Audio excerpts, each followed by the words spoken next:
ამერიკის შეერთებული შტატების სახელმწიფო დეპარტამენტის პრეს-სპიკერმა თემი ბრიუსმა გუშინ დაადასტურა, რომ შეერთებულ შტატებსა და ირანს შორის ბირთვული მოლაპარაკებების მორიგი რაუნდი შაბათ-კვირას გაიმართება, თუმცა თემი ბრიუს შეხვედრის ადგილი არ დაუზუსტებია.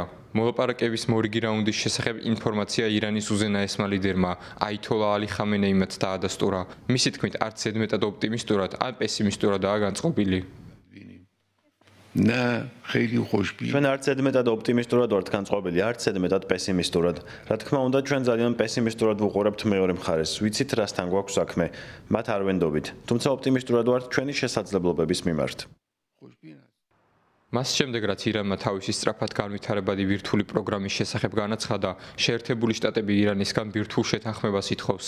ახლო აღმოსავლეთში ამერიკის შეერთებული შტატების სპეციალურმა წარმომადგენელმა სტივ უიტკოფმა ჟურნალისტებთან განაცხადა, რომ მომავალი მოლაპარაკებები ურანის გამდიდრებასა და იარაღის შემოწმებას შეეხება.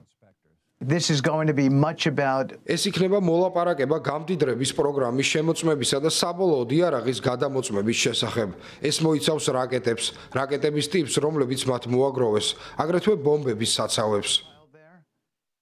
სტივ უიტკოფმა შეერთებული შტატების პრეზიდენტის დონალდ ტრამპის სიტყვები გაიმეორა და განაცხადა, რომ თუ ირანთან მოლაპარაკება არ იქნება პოზიტიური, მაშინ ვაშინგტონს ალტერნატივების ძიება მოუწევს.